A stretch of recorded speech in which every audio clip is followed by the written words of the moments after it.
Ada orang yang memang tidak bisa hadir karena udzur, lalu dia ada rasa suatu penyesalan. Misal nih, dia ini sudah nak jalan tadi, sudah nak jalan dari 5:30. Dia kawannya, yuk kaget dengan lagi aku mentu nyusul ya. Kawannya lah jalan, dia ngomong kaget lah aku nyusul kaget. Ada suatu pekerjaan yang sebenarnya tidak pula penting, bisa ditunda, tapi dikerjakannya.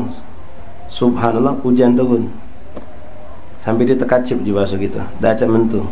Ya Allah, nyeselnya, cobalah aku mentu tadi. Cobalah aku tadi mentu. Ya, datang dia sekarang nih, datang terlambat, nyeselnya, cobalah aku tadi tu tunda dulu gawe aku mentu sama si fulan, mungkin aku maghrib lah di sini. Nah, ini nilai plus tambah lagi pahala. Ada penyesalan itu menambahkan kadar pahala yang Allah berikan kepada orang tersebut. Nah, diceritakan di kota Tarim, ya, ada satu jalsa majelis di Masjid Jami. Orang-orang hadir, ada seorang laki-laki ahli Tarim ini, orang istiqomah, selalu hadir di majelis itu. Selalu hadir di majelis itu. Subhanallah, hari itu dia kedatangan tamu dari jauh yang tidak mungkin ditinggalkan tamu itu. Dia temui kawan lama dia, lama tak bertemu, datang dari jauh. Dia temui, subhanallah, panjang asik cerita sampai akhirnya dia teringat, ya Allah, ini majlis. Dia ingatnya jam sudah mulai ini majlis. Dia nak letak omongan sama kawan yang ngomong ke majlis, tak mungkin, karena bukan adab juga dan syariat tidak nyuruh kita. Apalagi tamu datang dari jauh, lama tak ketemu kita. Temui, duduk sama mereka, ya, tarhib, kita muliakan tamu tadi tu. Walhasil sampailah tamu tadi tu selesai balik. Begitu tamu balik, di jengoknya masih ada sisa waktu sedikit, barangkali masih terdapat walaupun sedikitnya. Barangkali akan masih dapat sisanya. Berlari dia cepat menuju ke masjid. Pas sampai depan masjid, nyengok orang bubar keluar dari masjid. Teriak, saking dia tadi ngerasa lepas kebaikannya, teriak sampai, ya Allah, fatat mini, dia bilang, ya Allah, lepas dari aku. Benar-benar keluar dari hati penyesalan sampai dia teriak seperti itu. Ada orang soleh yang ngajar di situ, ma'alimnya nyengok, panggil, ngapa kau teriak macam itu? Ceritanya tentang kejadian dia sedih, nangis sampai spontan keluar ucapan karena dia ngerasa lepas hari itu taklim, lepas dari hari itu kebaikan dan majlis alim. Apa kata Syekh itu? Tidak, kau mata futak, kau tidak kehilangan sesuatu kebaikan tadi. Bahkan dengan penyesalan yang kau tampakkan tadi, Allah berikan kau sempurna, bahkan lebih dari yang hadir boleh jadi. Boleh jadi yang hadir jadi ada sombongnya, ada riaknya, ada sum'ahnya, ada macam-macamnya.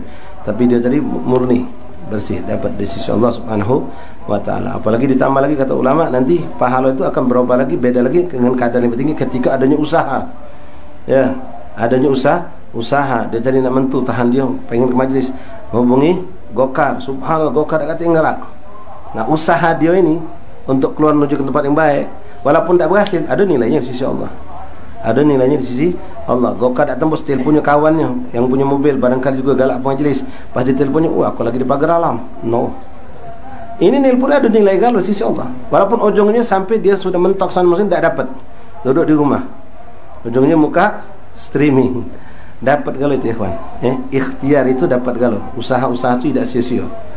Innallaha yudhayyu amal minkum min dzakarin aw untha. Allah tidak pernah menyia-nyiakan amalan dari perbuatan yang kita lakukan, baik laki atau perempuan. Usaha yang kita lakukan, Allah lihat usahanya, bukan lihat daripada hasilnya. Sama dalam hal ini luas perbicaraan tentang usaha yang dinilai, bukan hasil itu luas. Termasuk kita berdakwah, termasuk kita nasihati wong, termasuk kita ngajak wong untuk berbuat baik atau meninggalkan keburukan. Ternyata tidak berhasil. Wong yang kita ajak tak kata yang nurut. Padahal kita sudah usahakan dengan cara baik, menyampaikan dengan cara baik. Subhanallah. Wong 10 yang kita harapkan untuk berubah cuma sikap atau 2 dapat. Apa sia-sia? Tidak, jangankan cuma dapat 2, tidak ada sama sekali. Tak ada yang nurut, tak ada yang mau kembali ke jalan baik. Dan Allah tidak ada sia-sia.